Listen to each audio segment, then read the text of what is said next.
The Guardian has a very detailed article out giving the numbers on violence against abortion clinics, and they're pretty staggering. So according to the National Abortion Federation, between 1977 and 2014, there's been 9 murders at abortion clinics and 17 attempted murders. But they go on to explain there's other tactics as well, so things like property damage, for example. Quote, trespassing, vandalism, burglary, and stalking are recorded far more frequently. Since 1995, there have been a total of 5,147 violent incidents recorded at U.S. abortion clinics. They include 922 reported incidents of vandalism, 663 anthrax or bioterrorism threats, 354 stalking incidents, and 204 reported death threats. So they say, overall, the trends have actually declined since 2005.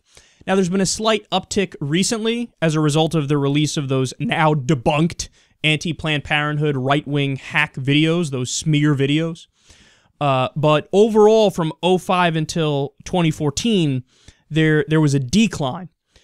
And to go through some of the worst incidents with you guys, March 10th, 1993, Dr. David Gunn of Pensacola, Florida, was shot and killed after being depicted in wanted posters by Operation Rescue, one of the most vehement anti-abortion groups out there. July 29th, 1994, Dr. John Britton and a clinic escort, James Barrett, were both shot to death outside another Florida clinic, which has been bombed twice, including in 2012.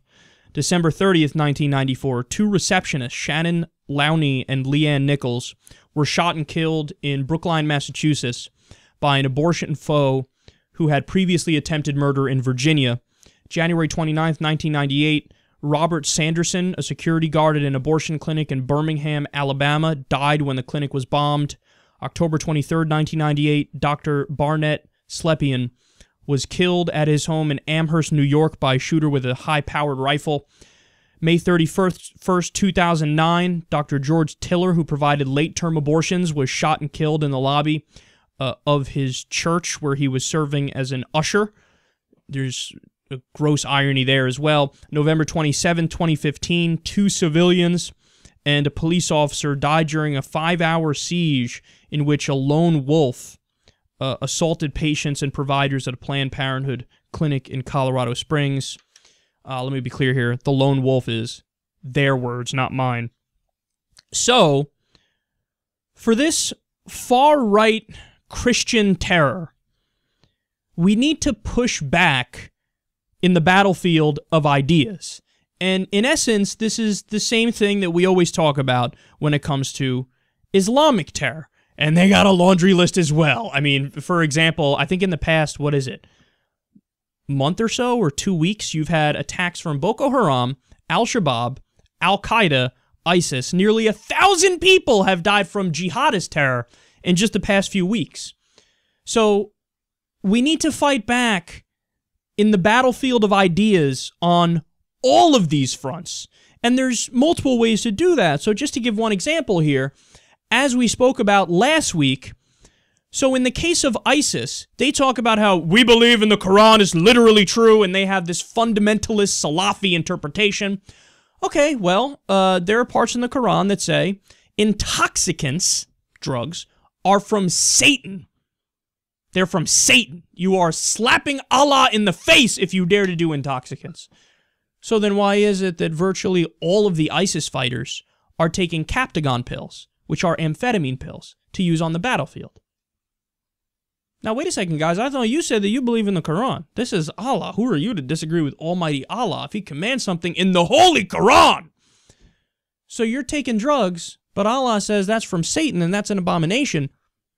I mean, look, according to your own belief system, kill yourself. Kill yourself. What are you waiting for, man? Again, I'm not coming up with my own thing. I'm saying, let's use your ideology and, you know, compare and contrast here. And you're not actually following it, even though you say you want to follow it, and that's why you're doing this whole thing. Okay, be fucking consistent and kill yourself. Now, when it comes to these guys, there's an effective argument to use against them too. So they're told repeatedly by their pastors and by right-wing commentators that abortion is murder and Planned Parenthood is selling baby parts for profits, and they're basically, like Bill O'Reilly said, the Democrats voted for infanticide. He's saying that the Democrats voted for infanticide, which is genocide. They're raised and brainwashed to believe that the left is in favor of genocide, and it's happening right in front of them. And oh my God, what are you going to do? You got to respond, right? I mean, this is crazy. How can you let this happen? And they make comparisons to the Holocaust and stuff like that. Okay, well, then let's fight them on their own battlefield, the same like we do with ISIS. Hey, jackasses, have you read the Bible? You do know that in the Bible, it's actually pro-abortion, right?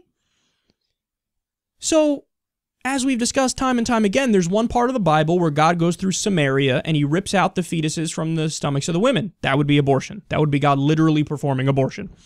Now, if that's not good enough for you, well, then there's another part of the Bible where they say, hey, if your wife cheats on you, she should have an abortion. So, wife cheats on the guy is supposed to give the wife something called bitter water, which is this poison potion, and she drinks it. If she miscarries, aka has an abortion, it's cool, that was from the other dude that she cheated with. But if she drinks it and nothing happens and she ends up giving birth, well, then that's your kid and it's all gravy. So they're saying, hey, if your wife cheats on you, she should have an abortion. We are prescribing it. It's in the Bible. It's not me. I'm telling you what is in the Bible. Okay, so, hey, that's what you guys say you believe in. How about you stop listening to the jackasses who tell you what to believe because it's their interpretation of the Bible, and you go to it and you realize, oh, look at that. I guess I was wrong this entire time. You guys say you believe in the Bible, you think it's literally true, so I'm telling you what's actually in there. Killing these guys is a moral abomination, even according to your own book. Even according to your own book. So the most important thing, guys, we fight with facts because we're right. We're right and they're wrong. And furthermore, if you really want to have the broader conversation, let's have that one too. All of your holy books are embarrassingly incorrect. For fuck's sake, Mother Goose is more realistic. The Lion, the Witch, and the Wardrobe seems just about as practical as the Quran and the Bible. Okay, so how about we educate ourselves and we're not dumbass bumpkins and we learn that we should act in this world in accordance with actual morality and not made up backwards morality.